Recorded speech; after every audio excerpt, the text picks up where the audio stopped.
Le brick voguait alors dans une mer presque entièrement libre. À l'horizon seulement, une lueur blanchâtre, sans mouvement cette fois, indiquait la présence de plaines immobiles.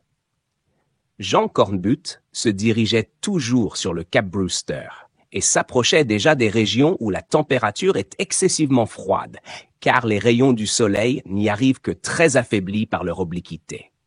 Le 3 août, le brick se retrouva en présence de glaces immobiles et unies entre elles. Les passes n'avaient souvent qu'une encablure de largeur, et la jeune Hardy était forcée de faire 1000 détours qui la présentaient parfois debout au vent. Penellan s'occupait avec un soin paternel de Marie, et malgré le froid, il l'obligeait à venir tous les jours passer 2 ou 3 heures sur le pont, car l'exercice devenait une des conditions indispensables de la santé. Le courage de Marie, d'ailleurs, ne faiblissait pas. Elle réconfortait même les matelots du brick par ses paroles, et tous éprouvaient pour elle une véritable adoration. André Vasling se montrait plus empressé que jamais, et il recherchait toutes les occasions de s'entretenir avec elle. Mais la jeune fille, par une sorte de pressentiment, n'accueillait ses services qu'avec une certaine froideur. On comprend aisément que l'avenir, bien plus que le présent, était l'objet des conversations d'André Vasling et qu'il ne cachait pas le peu de probabilité qu'offrait le sauvetage des naufragés. Dans sa pensée, leur perte était maintenant un fait accompli, et la jeune fille devait dès lors remettre entre les mains de quelque autre le soin de son existence. Cependant, Marie n'avait pas encore compris les projets d'André Vasling, car, au grand ennui de ce dernier, ces conversations ne pouvaient se prolonger.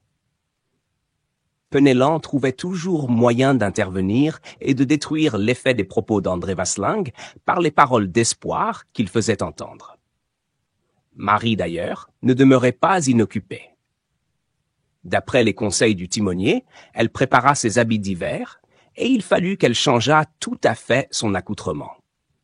La coupe de ses vêtements de femme ne convenait pas sous ces latitudes froides.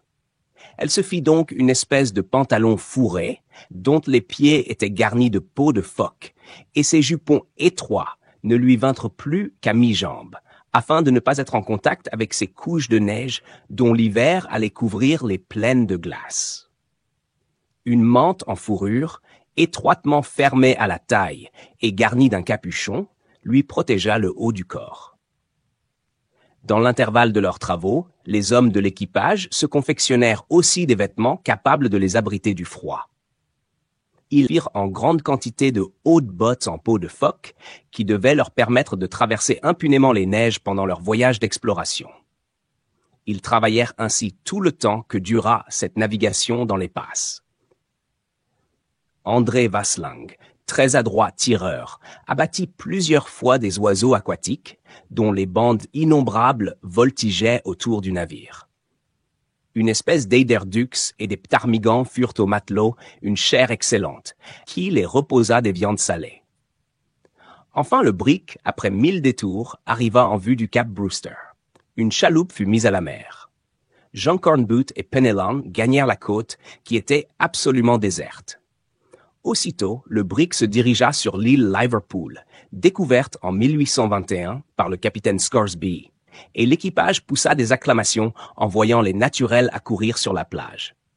Les communications s'établirent aussitôt, grâce à quelques mots de leur langue que possédait Penellan et à quelques phrases usuelles qu'eux-mêmes avaient apprises des baleiniers qui fréquentaient ces parages.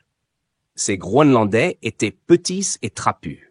Leur taille ne dépassait pas 4 pieds 10 pouces. Ils avaient le teint rougeâtre, la face ronde et le front bas. Leurs cheveux, plats et noirs, retombaient sur leur dos.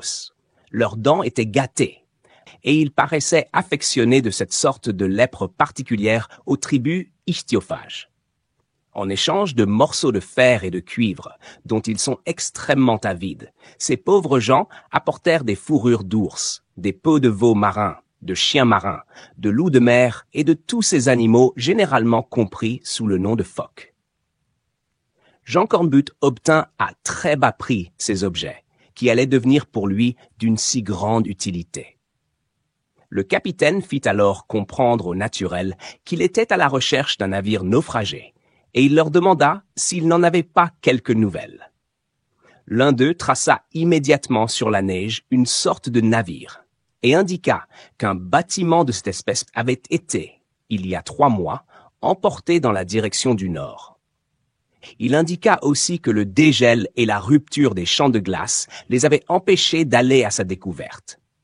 Et en effet, leur pirogue fort légère, qu'ils manœuvraient à la pagaille, ne pouvait tenir la mer dans ces conditions.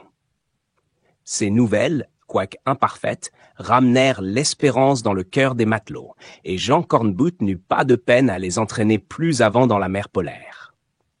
Avant de quitter l'île Liverpool, le capitaine fit emplette d'un attelage de 6 chiens esquimaux qui se furent bientôt acclimatés à bord. Le navire leva l'ancre le 10 août au matin, et, par une forte brise, il s'enfonça dans les passes du nord. On était alors parvenu au plus long jour de l'année, c'est-à-dire que, sous ces latitudes élevées, le soleil, qui ne se couchait pas, atteignait le plus haut point des spirales qu'il décrivait au-dessus de l'horizon. Cette absence totale de nuit n'était pourtant pas très sensible, car la brume, la pluie et la neige entouraient parfois le navire de véritables ténèbres. Jean Cornbutte, décidé à aller aussi avant que possible, commença à prendre ses mesures d'hygiène. L'entrepont fut parfaitement clos, et chaque matin seulement on prit soin d'en renouveler l'air par des courants. Les poêles furent installés et les tuyaux disposés de façon à donner le plus de chaleur possible. On recommanda aux hommes de l'équipage de ne porter qu'une chemise de laine par-dessus leur chemise de coton et de fermer hermétiquement leur casaque de peau.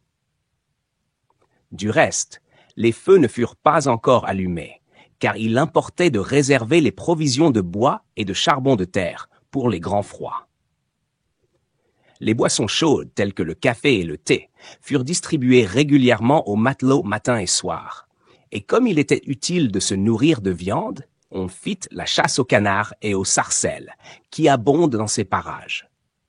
Jean Cornbutte installa aussi, au sommet du grand mât, un nid de corneilles, sorte de tonneau défoncé par un bout, dans lequel se tint constamment une vigie pour observer les plaines de glace. 2 jours après que le brick eut perdu de vue l'île Liverpool, la température se refroidit subitement sous l'influence d'un vent sec. Quelques indices de l'hiver furent aperçus.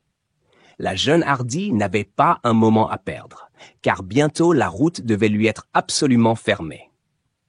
Elle s'avança donc à travers les passes que laissaient entre elles des plaines ayant jusqu'à 30 pieds d'épaisseur.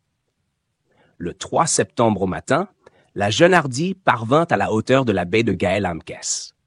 La terre se trouvait alors à 30 milles sous le vent. Ce fut la première fois que le brick s'arrêta devant un banc de glace qui ne lui offrait aucun passage et qui mesurait au moins 1 mille de largeur. Il fallut donc employer les scies pour couper la glace. Penellan, Opic, Gradlin et Turquiette furent préposés à la manœuvre de ces scies, qu'on avait installées en dehors du navire. Le tracé des coupures fut fait de telle sorte que le courant put emporter les glaçons détachés du banc. Tout l'équipage réuni mit près de 20 heures à ce travail. Les hommes éprouvaient une peine extrême à se maintenir sur la glace. Souvent, ils étaient forcés de se mettre dans l'eau jusqu'à mi-corps et leurs vêtements de peau de phoque ne les préservaient que très imparfaitement de l'humidité. D'ailleurs, sous ces latitudes élevées, tout travail excessif est bientôt suivi d'une fatigue absolue, car la respiration manque promptement, et le plus robuste est forcé de s'arrêter souvent. Enfin, la navigation redevint libre, et le brick fut remorqué au-delà du banc qu'il avait si longtemps retenu.